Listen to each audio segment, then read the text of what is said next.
वेस्टेरोस की दुनिया भले ही जंग और राजनीति से भरी हो, लेकिन इन सारी टेंशन्स के बीच कुछ ऐसे पल भी आए जब हंसी नहीं रुकी। आइए आज याद करते हैं गेम ऑफ थ्रोन्स के 10 फनी मोमेंट्स। नंबर 1, टीरियन और स्काई सेल्स। सीजन 1।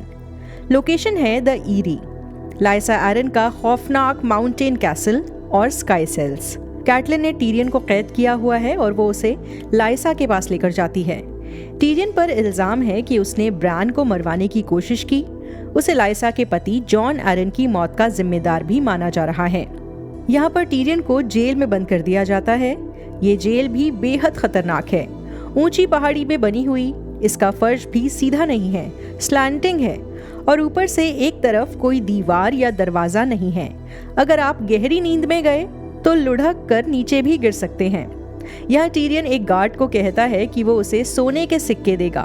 उसे बस लेडी लाइसा को जाकर बताना है कि टीरियन अपने गुनाह कबूल करने के लिए तैयार है। ये पूरा सीक्वेंस फनी था। मॉर्ड का लालच और टीरियन का स्काई सेल्स में नींद से घबराकर उठना, सब में थोड़ा ह्यूमर था।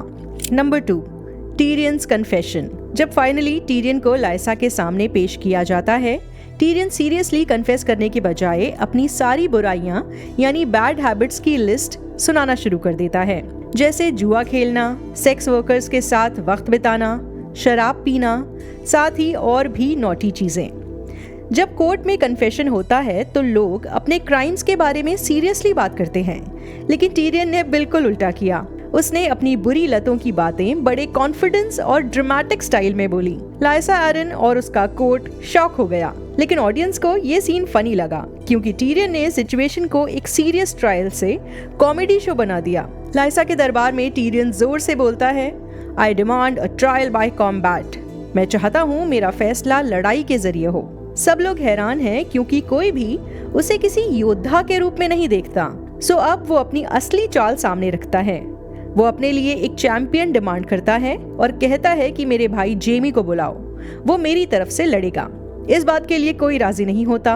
तब एंट्री होती है ब्रॉन की, एक मर्सनरी यानी पैसे के लिए लड़ने वाला सोल्जर। वो टीरियन का चैंपियन बनने के लिए तैयार है। ब्रॉन का फाइटिंग स्टाइल भी फनी है। जब लाइसा के नाइट सर वार्डस ईगन उसे फेस करते हैं, सब लोग सोचते हैं एक नोबल और ऑनरेबल फाइट होगी, लेकिन ब्रॉन एकदम स्ट्रीट स्मार्ट फाइटर है। वो स्वॉर्ड फाइट के बीच अपने ओपोनेंट को थकने देता है, उससे घूम घूम कर बचता है। कभी सीढ़ी पकड़ लेता है, कभी कॉर्नर में भाग जाता है।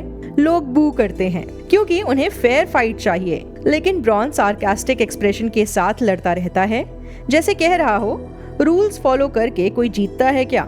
जीतना है तो चालाकी से जीतो। आखिर में ब्रॉन मून डोर से इस नाइट को नीचे गिरा देता है और टीरियन जिंदा बचा रहता है।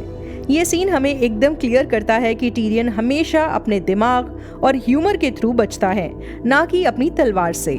Number 3, Robin Arryn wanted to see Tyrion fly.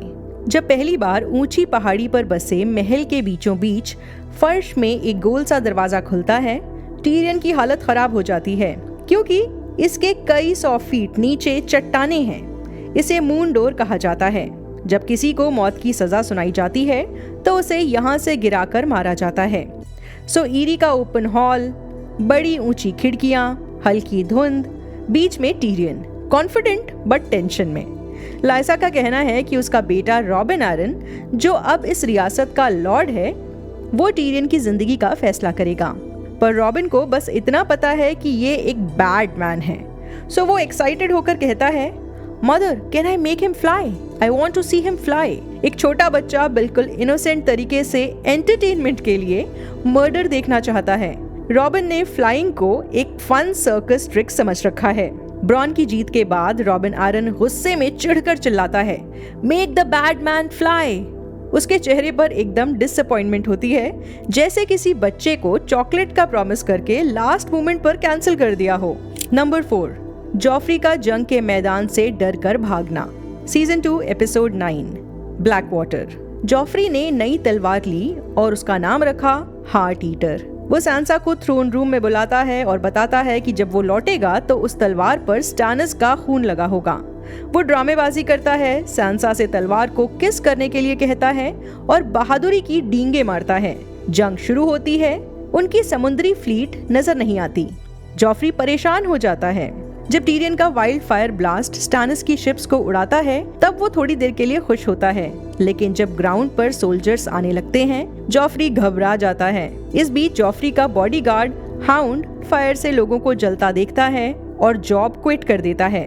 तब लैंसेल आकर बताता है कि क्वीन ने उसे रेड कीप में बुलाया है। ऐसा लगता है जॉफ्री इसी इंतजार में था।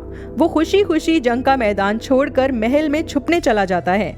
टीरियन उसे रुकने के लिए कहता है पर जॉफ्री जान बचाकर पतली गली से निकल लेता है। जॉफ्री पहले हीरो बनने का ड्रामा करता है, तलवार का नाम रखता है, सैंसा से ड्रामा करवाता है, लेकिन जब असली डेंजर सामने आता है तो वो छोटा बच्चा बन जाता है। ये बड़ा कॉन्ट्रास्ट कॉमेडी क्रिएट करता है।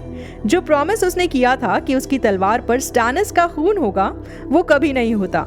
जॉफ्री का फेस और बॉडी लैंग्वेज एक रॉयल ड्रामा को सिली बना देते हैं। नंबर 5, एडमिरल टली कैन नॉट शूट। ये movement game of thrones season 3 episode 3 walk of punishment में होता है। रिवर रन यानी टली की रियासत में लॉर्ड होस्टर टली की मौत हो गई है। यहाँ डेड बॉडी को एक नाव में डालकर पानी में छोड़ दिया जाता है और फिर तीर मारकर आग लगाकर उसे चिता की तरह जलाया जाता है। बेटा होने के नाते ये जिम्मेदारी एडमिरल टली को दी जाती है। सब लोग दुखी हैं, फ्यूनरल का माहौल है। रॉब, कैटलिन, टेलेसा, बैनरमैन सब खड़े हैं। एडमिरल नर्वस लगता है, हाथ थोड़ा कांपते हैं। पहली बार तीर चला पर आग नहीं लगती। सब लोग थोड़ा खामोश हो जाते हैं। एडमिरल फिर कोशिश करता है, दूसरी बार भी मिस, तीसरी बार भी नहीं लगता। हर मिस के साथ टेंशन बढ़ जाती है पर उसी टेंशन में ऑकवर्ड कॉमेडी क्रिएट होती है। एडमिरल का फेल होना उसकी इनसिक्योरिटी दिखाता है। वो अपने फादर को प्रॉपर गुड बाय नहीं दे पा रहा, इसीलिए थोड़ा बुरा भी लगता है जब हम देखते हैं कि वो बार बार चूक रहा है। बोट नजर से धीरे धीरे दूर जाने लगती है। तभी ब्रैंडन टली यानी ब्लैक फिश चुपचाप एडमिरल के पास आता है, धनुष लेता है और एक परफेक्ट शॉट मारकर बोट में आग लगाता है। ब्रैंडन का काम और कॉम्पिटेंट शॉट एक माइक ड्रॉप मूवमेंट सा लगता है। उसकी कॉम्पिटेंस एडमिरल की ऑकवर्डनेस को फनी बना देती है। एडमिरल का नर्वस होना और ब्लैकफिश का कूल एटीट्यूड दोनों मिलकर सटल कॉमेडी क्रिएट करते हैं। मेरे पास आपके साथ शेयर करने के लिए 5 और फनी मोमेंट्स हैं, लेकिन दूसरे वीडियो में। अगर आप चाहते हैं मैं हर कहानी को गेम ऑफ थ्रोन्स की तरह डिटेल में एक्सप्लेन करूं, तो फिर ये तभी पॉसिबल हो पाएगा जब मैं कोई और काम ना करूं, सिर्फ और सिर्फ YouTube पर ही फोकस करूं, और उसके लिए मुझे आपके फुल सपोर्ट की ज़रूरत पड़ेगी। तो सब्सक्राइब करिए, लाइक करिए, कमेंट्स करिए, अच्छा लगे तो शेयर करिए। वैसे अब वॉचरोज पर मेंबरशिप का भी ऑप्शन अवेलेबल है, बस बता रही हूँ, कोई कंपलसरी नहीं है। वॉचरोज को सपोर्ट करने के लिए आप डिस्क्रिप्शन में दिए गए लिंक को यूज करें। आप जब भी ऑनलाइन शॉपिंग करें मेरे दिए गए लिंक के जरिए शॉपिंग साइट पर जाएं। आपको ज्यादा कुछ नहीं करना, बस Amazon की वेबसाइट या ऐप को डायरेक्टली ना खोलें, मेरे दिए गए लिंक के जरिए ओपन करें। इस लिंक के थ्रू आप जब भी शॉपिंग करेंगे तो उससे मुझे कमीशन मिलेगा। आपके सपोर्ट से मैं अपने चैनल के लिए फुल टाइम काम कर सकूंगी और दूसरा काम नहीं करना पड़ेगा, जिसका मतलब ये हुआ ज्यादा वीडियोस।